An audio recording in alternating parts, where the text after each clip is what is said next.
he signed it into law the same day I got accepted as a First Church of Cannabis.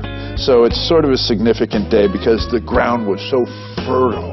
And the door was so wide open. Oh, baby, was it ever. I have a lot of, friends that work in music, and I'll do shows with them. Or well, it's all connected. Yeah, it all connects. So that's I mean, cool poetry and rap, and it couldn't get any more closer, I travel a lot, and I love traveling high, but I get kind of scared when I'm going through customs because he always asks me the same question. Do you have any drugs on you? And I always give him the same answer. I don't think so. Then the guy will look at me and go, you don't think so? And I go, yeah, well, I'm Tommy Chong. And he goes, well, that explains everything. I think of myself as a walking drug test. If you're a fan and you want a picture with me, then you're most likely a stoner. Sometimes that can be weird, like when the pilot's a fan of mine, because that means he's a stoner. And I'm not afraid of crashing, but I am afraid of ending up in the wrong city. Because you can't smoke on a plane, I bring my edibles. And the only problem with edibles is they're edible. They're so damn tasty.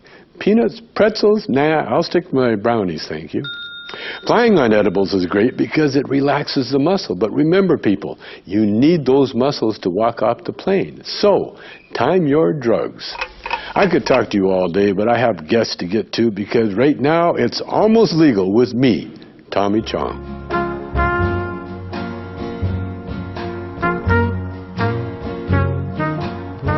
Weed maps, because stoners always get lost, or told to get lost. Our first guest tonight is a guy that's shaking things up really bad in Indiana. Oh, he's got everybody worried. He is the founder and pastor of the First Church of Cannabis. Please welcome pot pastor Bill Levin. Hi, I love you. Thank you for having me on. It's an honor to be here. I am the Grand Poobah and First Minister of Love of the First Church of Cannabis. Now, did you send in for the license and all that? Oh, I've been an ordained minister since 2010. Through the Universal Church? Of course. Yeah, okay. And you always dream of getting a church. Uh-huh. And we happen to have a lot of fertilizer in our state at this particular time because our governor fertilized the state with the RFRA law, which was a law that was allowing people to be religiously prejudiced against gays. Oh, right. I read about that. Right. So he signed it into law the same day I got accepted as a First Church of Cannabis. So it's sort of a significant day because the ground was so fertile. And the door was so wide open. Oh, baby, was it ever. And it was a beautiful thing. But how did the authorities react? They've been very interesting about it. They had a press conference. The chief of police compared me to a mass murderer named Jim Jones. Yeah. And called our religion a blasphemy and gave us the gift of religious persecution in full living color. Oh, beautiful. Oh, it was the greatest gift we could have gotten. Yeah. On TV. Yeah, they had a press conference on TV, and he said these things. And he did a Donald Trump on it. Oh, baby, what a goof. And so we were originally going to break the law and smoke cannabis, and we were going to use the RFRA as a criminal defense. Sure. But because of our basic religious persecution that was gifted to us by the chief of police, we're going after them for religious persecution, and by using the sword as an offensive, we'll win, because in a criminal court we'll lose, but in a civil court we'll win because it is so blatant what they have done. Yeah. This is the first time in recorded history since the times of Martin Luther, the very first Martin Luther, that a officer of the law representing the city and state has organized two other churches on how to protest a third church. That's so against the law. Freedom of religion. Right. But he actually trained them on how to protest us. Yeah. He brought in 100 officers to circle our church in case we lit up a half a gram joint. Okay? I want you to know the Rolling Stones played in Indianapolis 3 nights later. 250,000 people lit up and smoked for 5 hours straight. And we only saw 3 officers. Of course. Now, who turned you on to weed? to begin with? He's a professional. I can't say it right now. But an older friend of mine. How old were you? 12 and a half or 13. Yeah, that's the puberty age. Yeah. For weed smoking. 68. Was it a joint, a blunt, a bomb? It was real black Afghani hash. Oh. It was that stuff that just... Now how'd you smoke it, in a pipe? Yeah, little wooden pipe, little wooden teardrop pipe. Oh, yeah. And I've been looking for one for, 3 decades, and I still can't find it. I got one. A teardrop type? Yes, I got one. I'll get it to you. I would love that. Weed Maps. It'll totally kick it with you anytime. They paid to have a closed-circuit TV camera from our police department aimed at our church. Now, mind you, there were 4 murders around the block, and they never did anything. And they put up 2 signs warning that our block was a crime wave area. How do you even get peyote now? There's still people? As long as there's cactus, there's peyote. Peyote? But you got to get peyote from like a shaman or something. You can't just get peyote from a regular dude. So let's get back to the church. It's very, what's so interesting about the approach, it's not novel, because the very first religious event was probably done with weed. Oh, yeah. Back, say, 25,000 years ago in India, where they still practice the ganji and, the bhang. It's big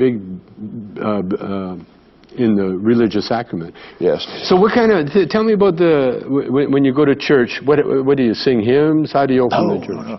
We have 3 or 4, the One Love Orchestra does 3 or 4 songs to get everybody going. I come in, I hug everybody in the congregation before I hit the altar. And then I hug all the musicians.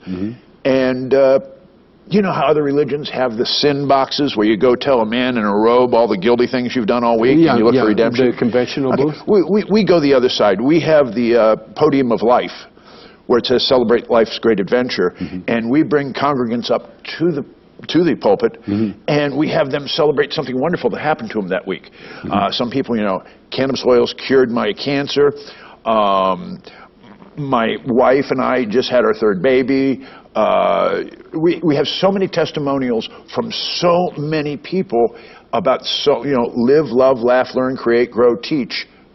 Are all the 7 topics. And this is why the place is surrounded by law enforcement, and they're ready to come in there with Uzis and guns and shut you down. They even put up on the telephone pole, they paid to have a closed-circuit TV camera from our police department aimed at our church. Now, mind you, there were 4 murders around the block, and they never did anything. And they put up 2 signs warning that our block was a crime wave area. But I'll tell you something. You know why they're doing this? Yeah, they're mad at me. Not even close. Okay. Not even close. Money. Yeah. It's all about money. Yep. The DEA's budget's in the billions of dollars. This is the Drug Enforcement Agency. Well, I've heard of them, yes. They have to spend that money. If they don't spend the money, they lose it. And so these cops now, because weed's being legal all over the country, they're scrambling to find ways to keep that money flowing in. And they're losing the battle because, eventually we won't need DEA, FBI, we won't need any of those guys. They're going to be obsolete. Most certainly. Have you converted any policemen, do you know? Oh, we got a lot. It's just the chief of police who has issues. Yeah. Since he's appeared, our murder rate has gone up. Yeah. How many black people has he killed, do you know? Or we don't have those kind of issues in Indianapolis. Our police force are good, strong, family-loving people. We do not have the brute mentality of other cities.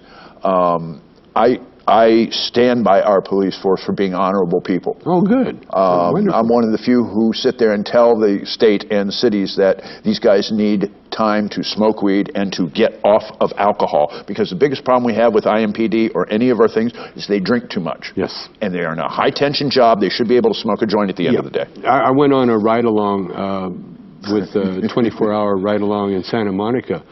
And the first thing they did when they got off duty, they all met at the restaurant, and they all started drinking, and they'll drink all night. Yep, heavily. Yeah, because we're all night, and they'll drink all day. Then they'll go home for a few hours, then they go back on the job. And so you got a hungover cop with a weapon. Yes. And so if a guy with a missing license plate pulls away on you, you're going to shoot him because you're hungover. Yeah. What do you see? Do you see a future for the church? I see us putting a church next to every Starbucks. I love that. I love that. Now, how do you keep it alive? Donations? We keep it alive with donations. Do you have any angels? Do you have any financial angels? I want one. Huh?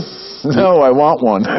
Yeah, it's easy to get. Yeah. You got to get the publicity. We're getting the publicity, but people have such a fear in Indiana. Oh, of course. You're on my show. So what do you want to tell to the viewers here about your church, about how to join your church? You can join our church by going to cannabitarian.com or cannabitarian.org. And we have all sorts of information on the church. We have a news collection page. We've been translated into 27 different languages. Our Deity Dozen, which is the suggested 12 pathways of life, have gone around the world. We've heard from every language, 27 languages. We got to wrap it up, but right now, I'm the Pope of Dope. Yes, and I'd like to bestow on you the title of Cardinal of Cannabis. Thanks for being on the show, Bill. Thank you, sir. It's Almost Legal with Tommy Chong, and we'll be right back.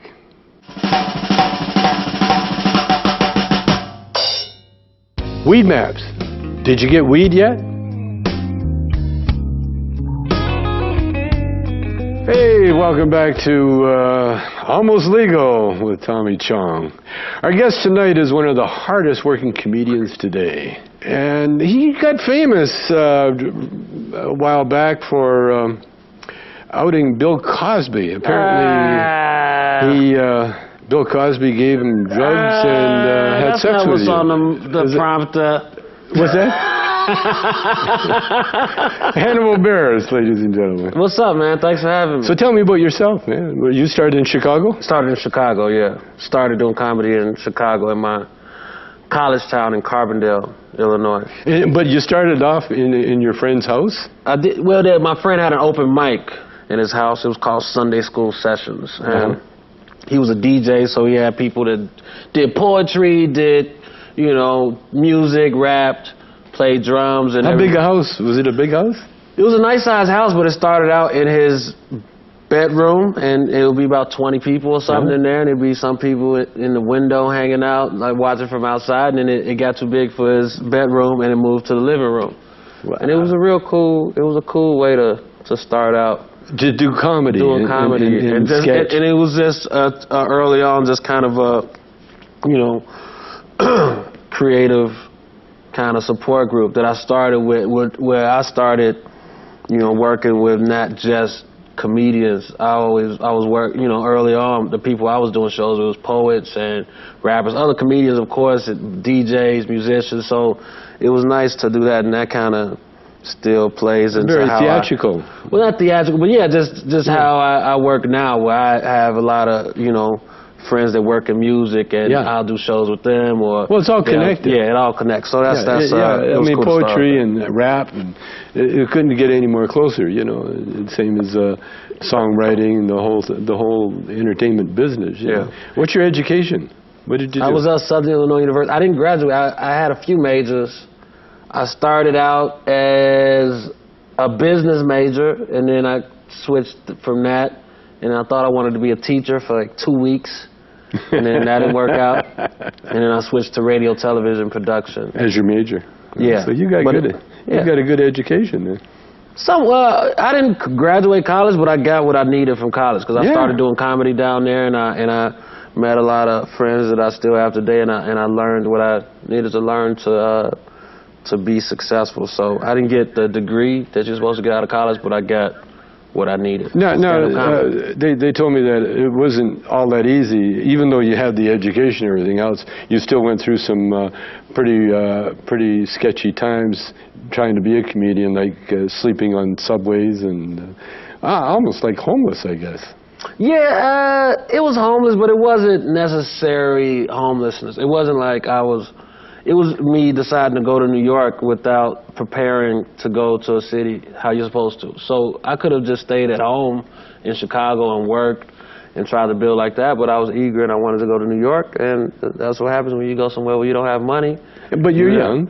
Yeah, I was young. I couldn't do that now. I was 2006. I was 23. So it's just it's some shit you could do when you're 23 that you can't do even 5 years later at 28. Like I probably wouldn't have done the same thing. But a couple years out of college and you're 23, you're like, I'm gonna go to New York and see.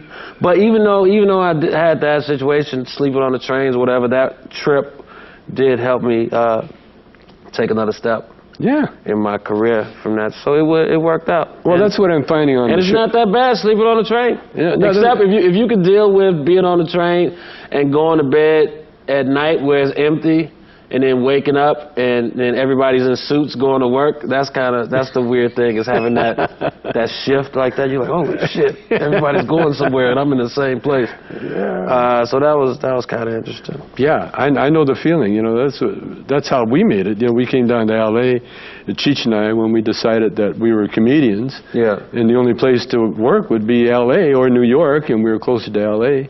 And so we did the same thing. You know, sleeping on friends' couches and. It's easier to crash with people in L.A. Yeah.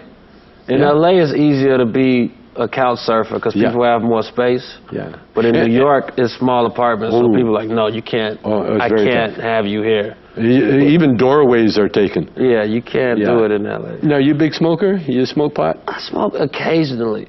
People think I'm high all the time. I tell people I'm not high. I'm just cooler than you. But people think I'm constantly. People think I'm high way more than. Well, you got those half-mask eyes. I think it's the eyes. I talk slow sometimes. I smoke maybe once a month or something, like a couple times a month tops. But I don't smoke and do stand-up because that would make for horrible shows. Oh, you don't smoke and do stand-up? No, I've done it maybe 5, 6 times over the course of 13 years. Was it fun? Maybe 1 or 2 times it was fun, but sometimes it could get real rambly, you know, and just go off and just. Like I couldn't be high during this because I'll just freak out about all these cameras and these 7 people in here that are just. Well, no, you have to have an excuse. Like I got cancer, so I'm constantly high. Yeah. You know, because of the pain, and so you know it works. You know, the pain goes away. I'm high. I feel good. I feel great. But it's different for different people. I know some people that work smoothly with, and and people that will, act in movies while high and nail all of their lines and hit their marks, and people that do shows high and don't mess up. But I can't do that shit. Not yet, anyway. Yeah. How about psychedelics? Did you ever get into the acid or the peyote or the? Not peyote, no. How do you even get peyote now? Is it still people? As long as there's cactus, there's peyote. Peyote? But you got to get peyote from like a shaman or something. You can't just get peyote from a regular dude. Well, you get the right pusher. You can get it in any neighborhood. I've never done peyote. I've done mushrooms a couple times. It was a bit same much. Thing. Yeah. It's close to the same Close thing. to peyote? Yeah. Peyote just has an old sort of heft to that word. Ooh, peyote. It sounds medicine man. Sounds like it sounds like a Bible drug. Yeah. You need the shakers. Yeah. And what do you think about Donald Trump? What's your take on the Trumpster? I don't think he's gonna win. I think he's doing this is just a big promotion for his hotels and casinos. If it is, he's going about it the wrong way. He's getting the name because he's going to need Spanish people, Mexicans to work in the hotels. Yeah, he says some pretty wild things, man. I don't think he has a chance at winning. It's interesting to watch. I think he's too old to run anyway. It's like 69 years old. That's too old to be president. No, he'll be 71 or 70 by the time inaugurated. Not that he's going to get inaugurated, and then 74 by the. I don't want an old ass president. No. That goes for Hillary too. 67. That's too old. Bernie Sanders is too old. Jeb Bush, he was 62, 63. That's too old to be president. It should be. It's an age. There's an age minimum to be president. I think it should be an age maximum. It should be 35 to like 57. Did Dave Chappelle have any influence on you? I'm a big fan of Dave Chappelle. Yeah. In his show, did you like his show? His show was amazing. His show was amazing. Yeah, Chappelle's stand-up was great. I snuck in to see Chappelle in like 2004 in Chicago. That was the height of Chappelle's show. He played the Congress Theater. Yeah. And I forget, tickets were $25, $35. I didn't have it, so I just figured out a way out. Just went around the venue, and I found a door that was open, and I went in, and I sat down, and luckily nobody came at me saying that was their seat. So it was, and I've worked with him a lot over the past couple of years, just doing different stand-up gigs and touring. So it's been cool to work with somebody who you stole from 10 years ago. Well, listen, thanks for being on the show. Really appreciate it. Thanks a lot, man. That's good. Yep. Thanks. Okay, that's Almost Legal with Tommy Chong.